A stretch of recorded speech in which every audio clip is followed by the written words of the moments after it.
Oh là là, mais si je vous raconte toute cette histoire, vous allez halluciner, vous allez vous dire mais Manu, comment fais-tu? Je sais pas comment j'ai fait. Coucou YouTube, comment vas-tu? Écoute, moi ça va fort bien. Comme tu le sais, je suis maintenant Manu Spicy, je ne suis plus Manu Mademoiselle. Toujours plus d'épices, toujours plus de piment dans mes nouvelles aventures. Et aujourd'hui, je voulais te parler de quelque chose qui m'a touchée il y a quelques années. Quelque chose que j'ai vécu pendant assez longtemps, pendant presque 3 ans. C'est très long. Et même sur le coup, ça a eu l'air très long. Et il s'agit de harcèlement, à la fois moral et un peu sexuel, parce que le but c'était quand même de me serrer à la fin. Et oui. Alors je vais vous donner le contexte. Ce qui s'est passé, c'est que avant de travailler chez Mademoiselle, quand j'étais étudiante en Master 2, j'étais hôtesse d'accueil à mi-temps. Alors, gros mi-temps, on était quand même sur... Au début, je travaillais 30 heures, je crois, puis après c'était 27h50, mais c'est quand même un gros mi-temps.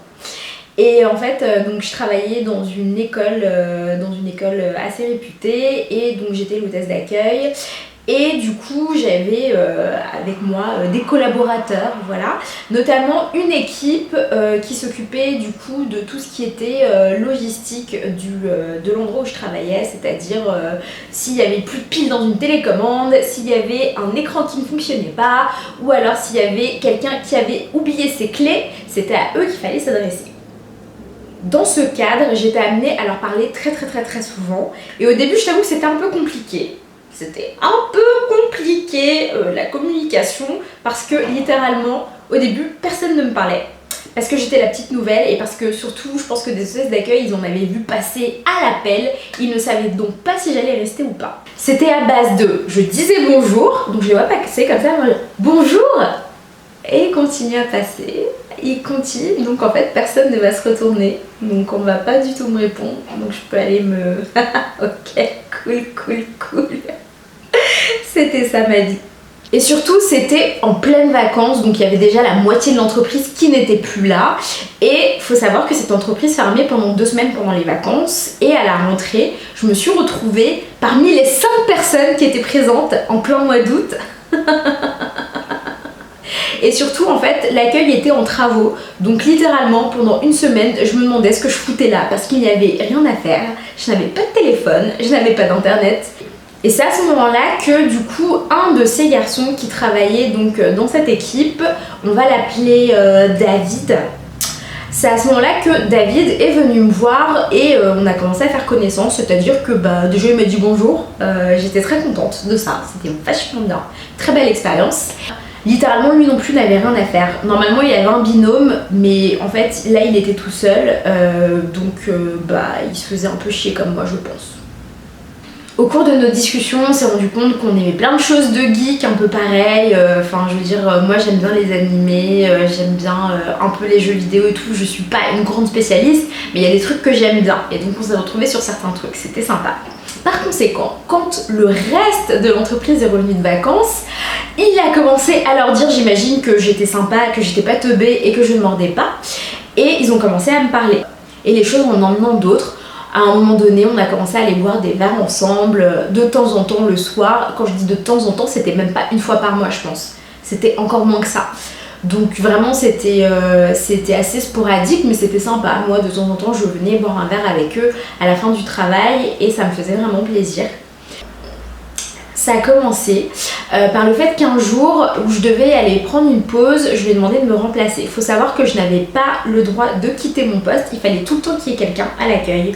Donc si je voulais ne serait-ce qu'aller aux toilettes ou aller boire un verre d'eau, il fallait que j'appelle quelqu'un de son équipe, donc dans son bureau directement, et je demandais la première personne qui est dispo s'il vous plaît, il faut que je parte d'ici, il faut que j'aille me dégourdir les jambes s'il vous plaît. Et il y avait quelqu'un qui venait me remplacer.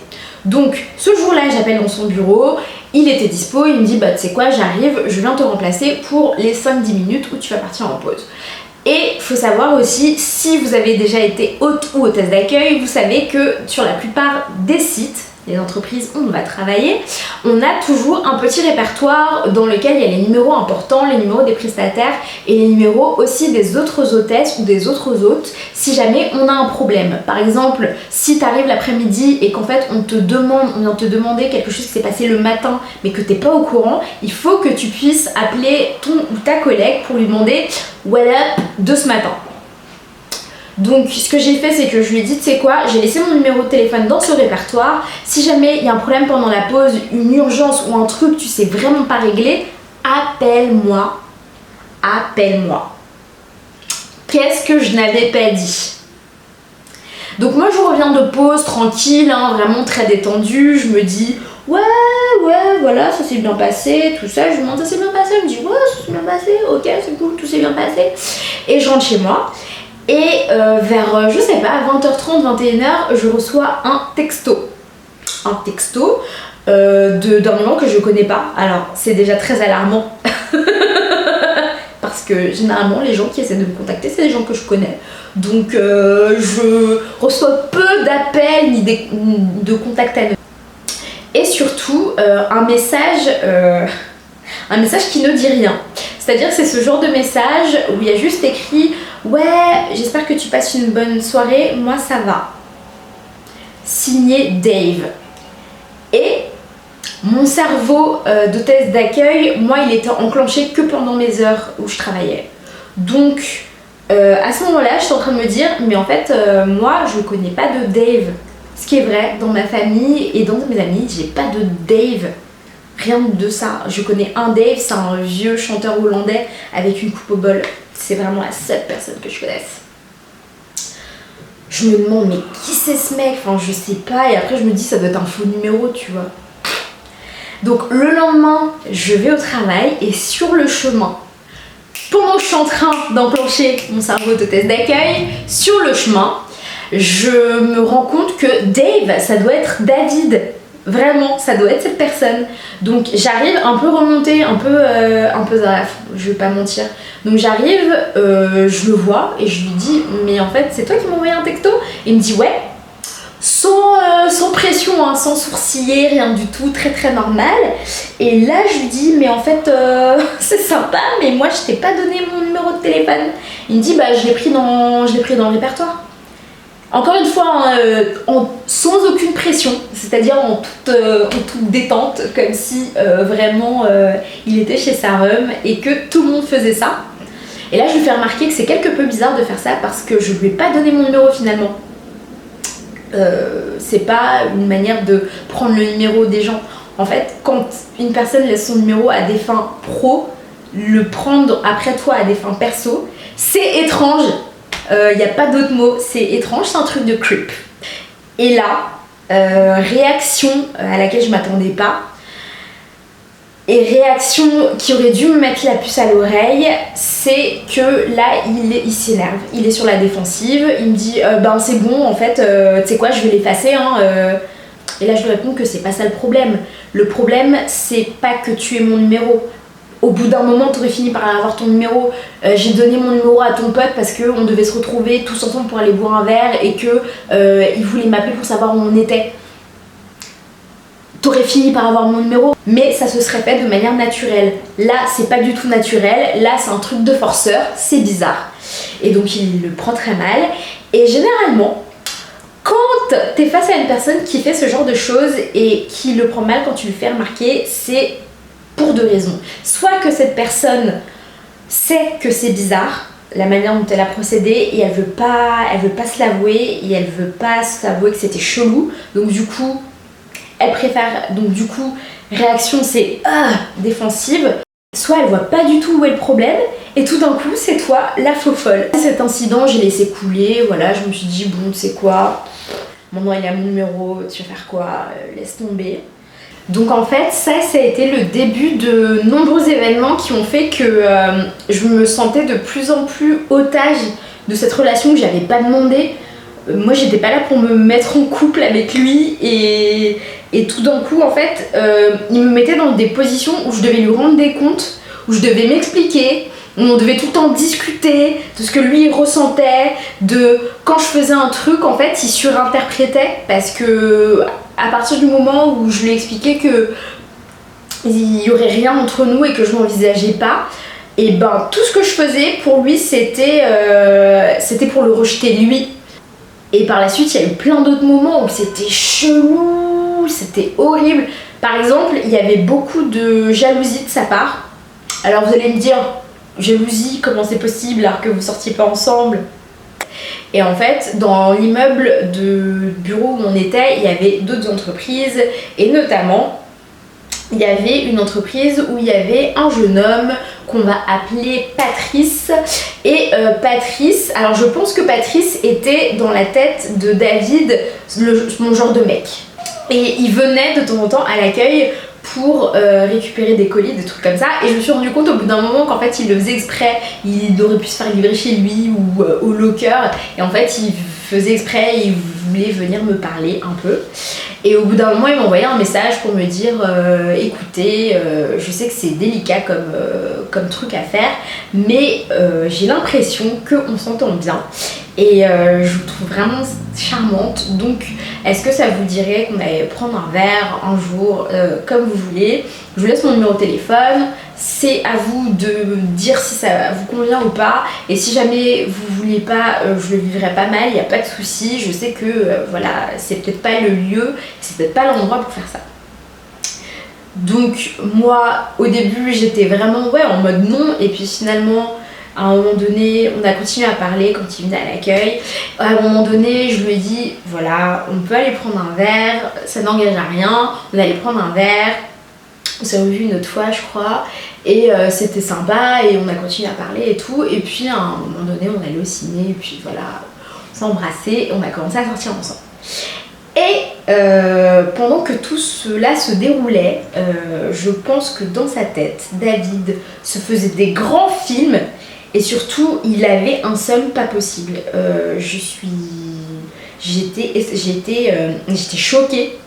Un jour, du coup, à l'accueil, je vois David qui passe devant moi parce qu'il allait bientôt partir. Et puis, en fait, il y a un jour à l'accueil, Patrice vient me voir, il passe comme ça, il me demande est-ce que tu veux un café? Je lui dis oui s'il te plaît. Donc il va à la machine, il me ramène un café et il s'arrête 2 minutes pour papoter. Et à ce moment-là en fait David devait partir, lui il avait fini sa journée.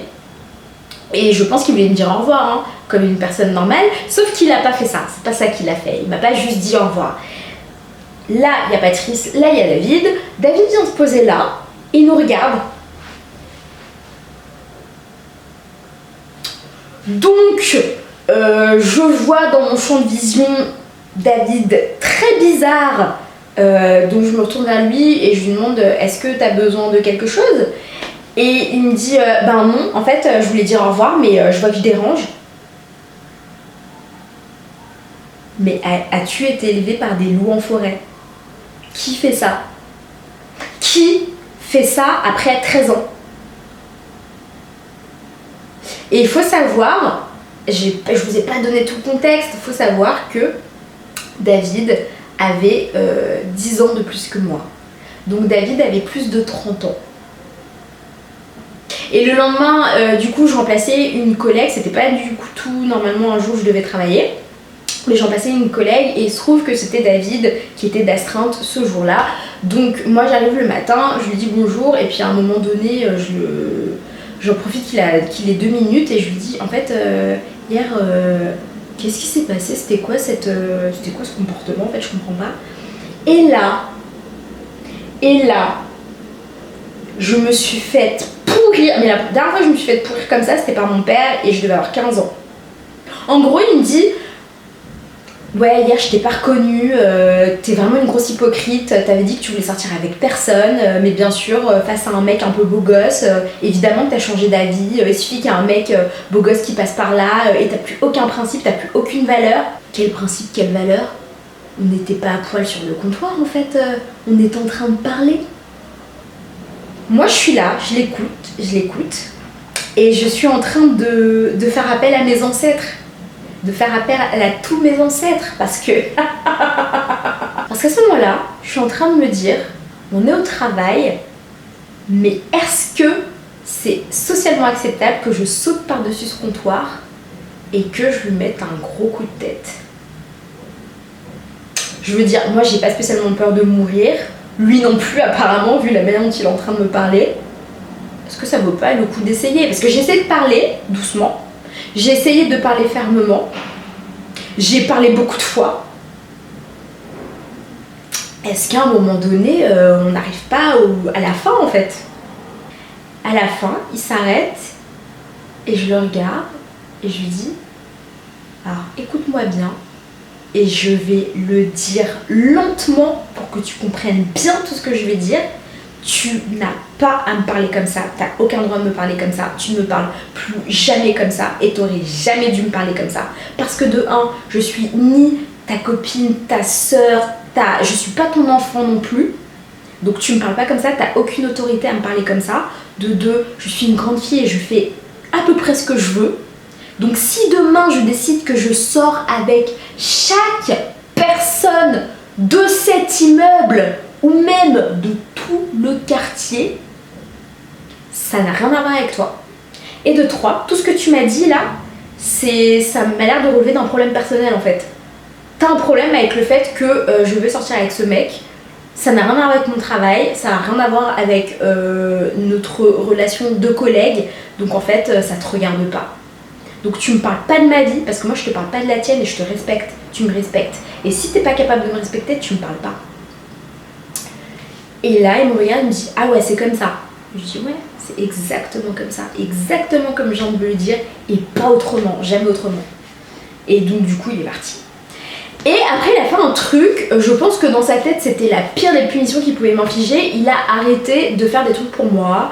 Il a arrêté de me parler de manière sympa et tout. Il était très... c'était juste pro et factuel.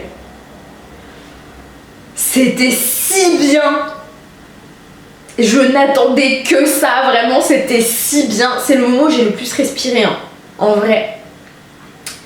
Et ouais, c'était... je pense que ouais, lui, il était dans un truc... Tu vois, et pareil, c'est malsain.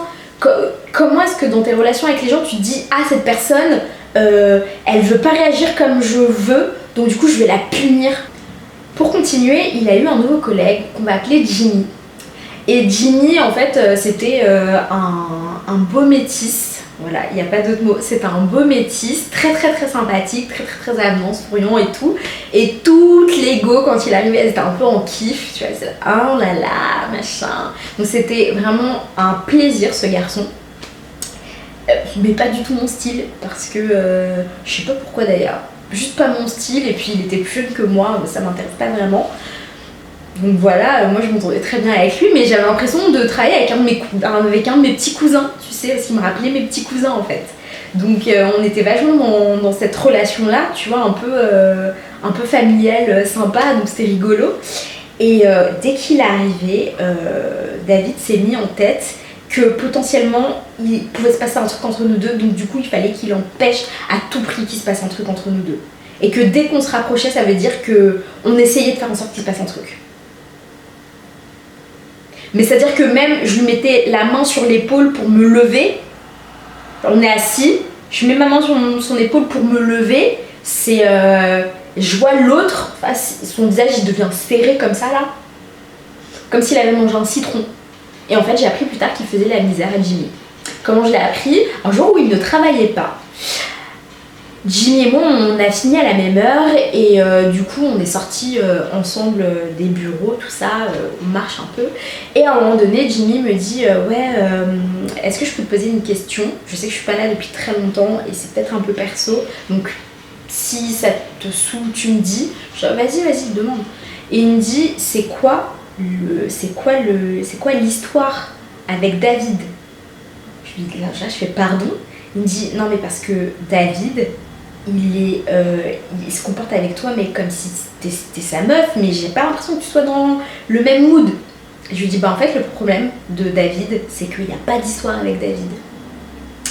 Et donc là Jimmy me dit en fait je sais pas quoi te dire parce que la manière dont il parle de toi on dirait que en fait vous allez vous marier, tu vois.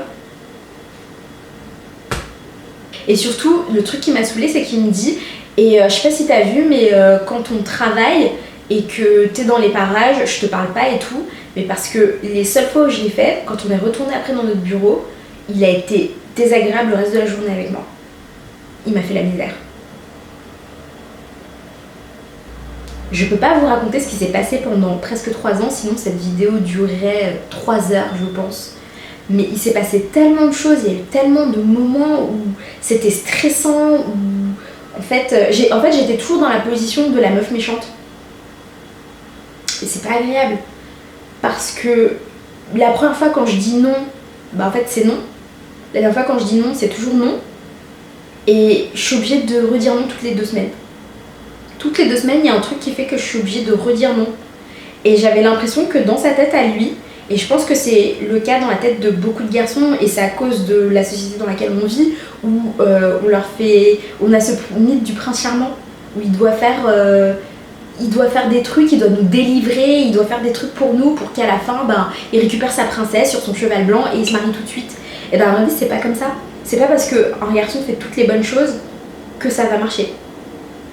Sinon, ça se saurait en fait. Sinon, le premier garçon avec qui tu sors, c'est celui avec lequel tu passes le reste de ta vie. Ça marche pas forcément comme ça. Et quelquefois, juste, il n'y a pas le truc, il n'y a pas la chimie, et c'est pas quantifiable. C'est pas un truc où tu peux dire, pour me plaire, il faut faire ça, ça, ça. Parce que quelquefois, il y a un garçon qui va le faire, ça marche pas. Et quelquefois, il y a un autre garçon, il va faire plein d'autres trucs que t'avais pas prévu. Et en fait, t'es là, tu fais, ah, en fait, c'est ça que je kiffais, c'est ça que je voulais. Et je dis garçon, ça marche aussi pour les filles en fait. Donc le truc de si je porte les bonnes fringues, si je suis suffisamment sympa, si je suis suffisamment ceci, si je suis suffisamment cela, je vais réussir à avoir cette personne que moi je veux, ça fonctionne pas. Ça fonctionne pas, et au bout d'un moment, faut pas que ça tourne à l'obsession, parce que c'est bon ni pour toi, ni pour la personne par laquelle t'es obsédée finalement, parce qu'elle se retrouve dans une position qui est dégueulasse. Moi je sais que pendant 2 ans et demi j'avais l'impression d'être un monstre vraiment, parce que comme je l'ai dit, toutes les 2 semaines je devais dire non. J'avais l'impression du coup que je lui brisais le cœur toutes les 2 semaines. C'est hyper agréable, quand t'as une âme c'est vraiment pas chouette à faire. Et il y a même des moments où je me suis dit, attends tu sais quoi, peut-être juste je serai avec lui et on s'embrasse, et peut-être que... Et non en fait, tu vois ma tête, j'avais pas envie. C'est quoi ce truc d'essayer d'avoir les gens à l'usure? Je comprends pas ce truc de se dire, si je persévère, elle va vouloir.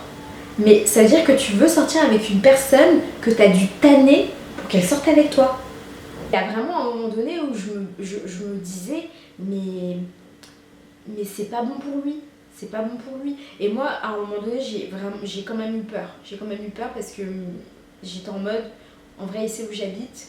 Je sais pas si, à un moment donné, il m'a fait envoyer un cadeau. Je sais plus s'il l'a fait envoyer au bureau ou s'il l'a fait envoyer chez moi. Je me souviens plus. Mais je sais qu'il avait l'adresse de chez moi. Et à un moment donné, je me suis dit, mais un jour, je vais arriver chez moi, il sera là. Et il trouvera ça normal. Parce que tout ce qu'il faisait, tous les trucs de forceur qu'il faisait, il trouvait ça normal. Pour lui, c'était romantique, je pense. Et du coup, à chaque fois que j'étais avec lui, qu'il était dans la pièce, ou que c'était un truc qui avait un rapport avec lui, j'étais obligée de réfléchir à comment il allait lui l'interpréter. C'est-à-dire, j'étais obligée de me mettre à sa place et me dire, alors attends, moi, mon premier réflexe c'est de faire ça, mais comment est-ce que lui, David, il va penser si je fais ça? Est-ce que ça voudrait plutôt dire que je dois faire ça? Tu vois là, au bout d'un moment t'es baisé dans ta tête parce que tu n'arrives plus à réfléchir normalement. Si vous êtes dans le cas de figure de David, je vous conseille pas de faire ça. Et si vous êtes dans mon cas de figure à moi, mais que vous osez pas imposer vos limites, osez. Parce qu'il n'y a pas d'autre moyen. Il n'y a pas d'autre moyen pour que ça se passe bien, il n'y a pas d'autre moyen pour que vous ayez la chance que la situation soit claire. Et au pire, si ça se casse, s'il n'y a plus d'amitié, s'il n'y a plus machin, vous saurez que vous avez essayé d'être clean. Que vous n'avez pas profité des sentiments de quelqu'un, que vous n'avez pas profité de la situation pour en retirer vous du réconfort ou je sais pas quoi. Vous avez été clean, vous avez dit non, le non n'est pas passé, tant pis. Quelquefois c'est le prix à payer. C'est la fin de cette histoire, mon petit chat. C'est la fin de cette espèce de story time où je vous ai un peu raconté ma life. Encore une fois, j'ai plein de choses à raconter, mais sinon cette vidéo durerait 3 heures parce que cette situation a duré 3 ans. J'espère que tu as kiffé cette vidéo. Il faut que tu mettes un pouce comme ça en l'air pour liker, pour me dire que tu l'as aimé, comme ça je sais. Et aussi mets un commentaire, dis tout ce que tu as à dire, il n'y a pas de souci. Je sais que je n'ai pas de micro et que donc le son est un peu touch and go, mais c'est juste parce que mon micro est littéralement il est là-bas, mais j'ai pas l'embout pour le brancher. Je ne sais pas où j'ai mis cet embout, je ne sais pas du tout où il est. Abonne-toi à cette chaîne, mon chacha, et j'espère te retrouver à la fin de cette semaine, dimanche. Et je ne sais pas si tu es au courant, mais je suis maintenant community manager pour 50 minutes inside, et oui, l'émission de TF1. Et si tu veux me retrouver sur Instagram, tu peux me retrouver sur mon Instagram qui s'appelle Manu Spicy, comme cette chaîne, mais tu peux aussi me retrouver sur l'Instagram de 50 minutes inside. Je serai au Comic Con de Paris ce vendredi et donc je vais faire plein de stories pour mon Instagram perso ou pour l'Instagram de 50 minutes inside. Il y a aussi une chaîne YouTube pour 50 minutes inside, donc abonne-toi partout où tu veux t'abonner, où tu veux avoir ta dose de Manu. Je te fais des gros bisous et je te dis